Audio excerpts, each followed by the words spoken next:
any worry going on in the WNBA executive offices, if there is no worry, oh, people aren't going to turn off, oh, people are still going to show up, if that was the thought that they were having up there in WNBA La La Land, well, now might be the time to hit the panic button. 48 hours after news hits that Caitlin Clark is injured and she'll be missing 2 weeks, the market has responded and the market has told the WNBA. No doubt that's about to happen. The WNBA teams that move their games, this is about to be catastrophic. The WNBA's biggest nightmare has just materialized. Caitlin Clark's quad injury has already had catastrophic effects. In the near future, teams who move their games to bigger locations in preparation for her arrival will have to cope with thousands of empty seats. While some fans are canceling their plans and withdrawing their tickets, others are just boycotting the league as a whole.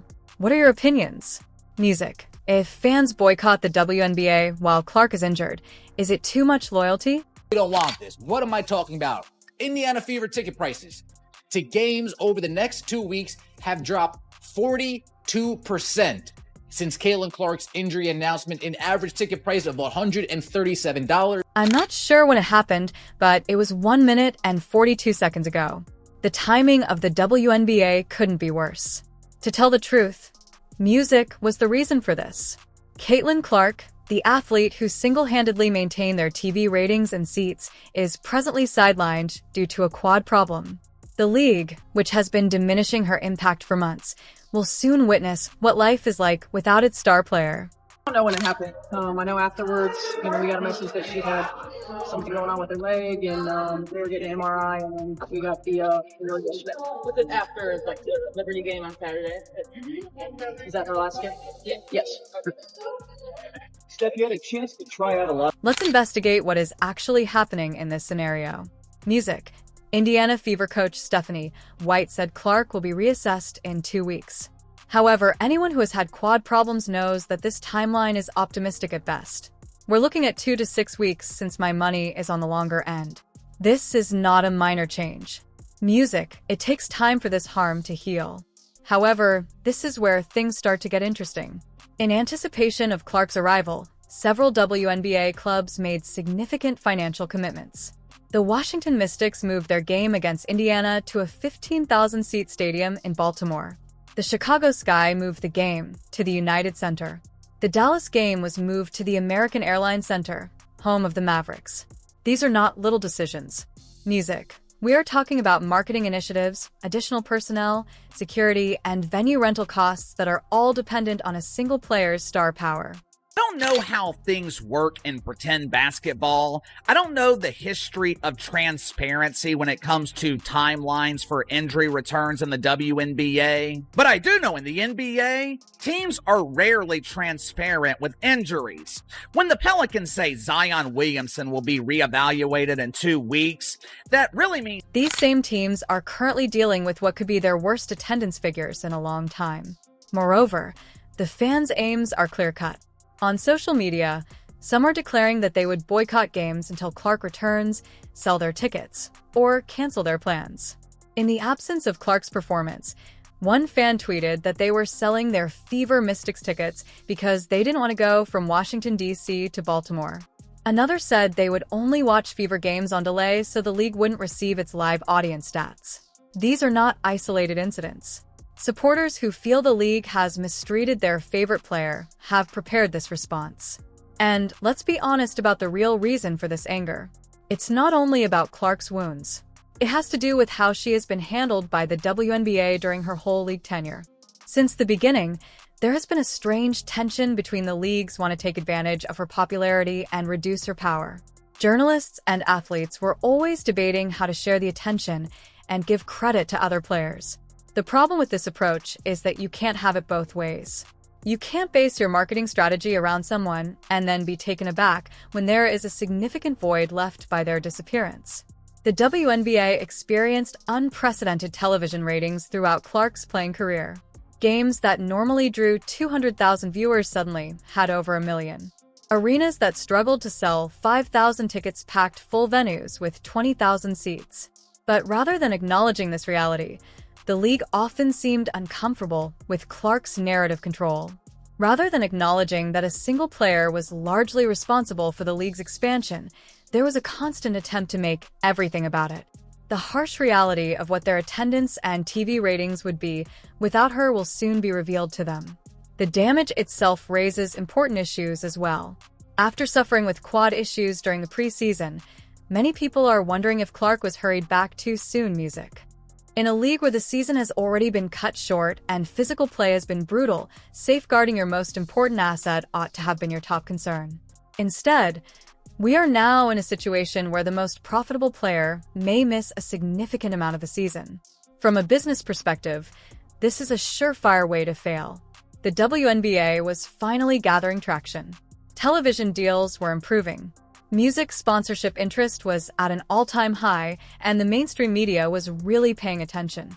All of that was made possible by Clark's broad appeal and ability to draw in casual fans who may not otherwise follow women's basketball. Those casual fans have no strong allegiances to other players or teams. Music, they won't watch Washington versus Chicago for the only reason that it's amazing basketball. Their enthusiasm in the WNBA was ignited by one certain player, and it disappears without that individual. Other talented players in the league are not insulted by this. It's simply how professional sports star power operates. When it comes to attendance, it will be very severe. By moving, you're taking a significant risk. Game from a 7,000-seat arena to a 20,000-seat stadium in the hopes that the higher demand would justify the change. The goal of these teams' activities was not to break even. They expected sellouts and hefty ticket prices. At the moment, they are thinking about playing in half-empty stadia. Given all the additional costs related to the venue modifications, the optics alone will be devastating. Television cameras show thousands of empty seats in venues that were supposed to be packed, demonstrating the league's actual drawing power in Clark's absence. This kind of image is noticed by sponsors and TV executives, and it may have an impact on future contracts and partnerships. This is completely self-inflicted, which aggravates the league even more. The WNBA has a great opportunity to benefit from Clark's success and help other players at the same time. Instead, they often seem to see her success as a liability rather than an asset. There was a strange reluctance to embrace what she had to give. The present fan response is the expected result of such plan. After you've spent months persuading someone that their favorite athlete isn't all that remarkable, don't be surprised if they decide to concentrate on someone else. When a player is hurt, the WNBA will have to learn the hard way that loyalty is returned. Some might argue that boycotting games while Clark is injured is excessive. They will contend that fans should continue to support the league and other players, but that is wholly ineffective. These supporters did not continue to back the WNBA. They became fans of Caitlin Clark when they happened to watch the WNBA. There's a crucial difference there. The WNBA as a whole had a chance to win over those Clark-specific supporters. But that necessitates making a sincere effort to effect that conversion. Instead, it appeared to be anticipated that once people started watching, they would eventually become fans of everything else as well. That is not how fandom works, especially for casual sports viewers. Beyond only ticket sales and TV ratings, there are also financial consequences. Merchandise sales are likely to decline. It gets harder to activate sponsorship when your main draw isn't taking part. Media interest will unavoidably decrease in the absence of Clark's schemes to follow. The ripple effects affect every aspect of the league's business plan. The worst thing is this. This might have been avoided. Proper load management, better injury prevention procedures, and maybe not rushing a player back from a previous quad issue may have prevented this entire mess. However, the urge to capitalize on Clark's popularity may have led to decisions that prioritized short-term profit above long-term player health. The timing is particularly harsh because this is happening at a crucial point in the league's development. The WNBA was finally gaining popularity, but sustaining that momentum requires consistency. You can't grow your casual audience if your biggest celebrity is away for long stretches of time. There is no guarantee that those viewers will come back. They'll simply look for anything else to watch. How the league responds to this situation will be intriguing to watch. Do they embrace the reality of Clark's impact on their business, Or do they uphold the fallacy that no single player is necessary for the WNBA to succeed? Given the attendance and television numbers over the upcoming weeks, it will be difficult to maintain that argument. Strangely, the WNBA put a lot of effort into trying to show that Clark wasn't essential to their success. Soon, they will be able to show that they can draw without her, which is exactly what they desire. The problem is that every indication suggests that we'll not succeed in this quest.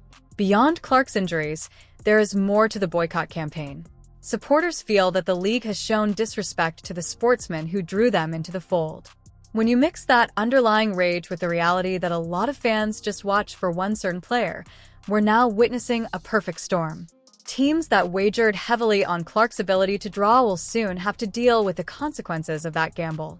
The rescheduled games, increased marketing spending, and increased expectations all presumed her presence.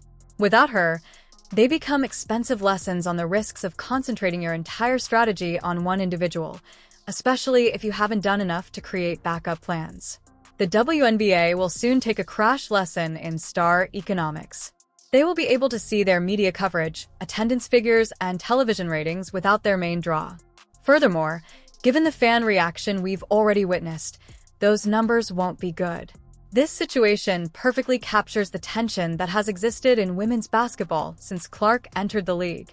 The injury will offer the most tangible solution to the continuing argument between collective development and individual star power. The analytics are accurate and will provide a very clear image of the people who actually show interest in the WNBA. The WNBA is poised to receive a harsh lesson about biting the hand that feeds you. Those empty stadiums and low ratings will send a clear statement about who is most important to their bottom line. What are your thoughts on the whole situation? In the space provided for comments below, kindly express your thoughts. Click like and subscribe for more absurd sports news.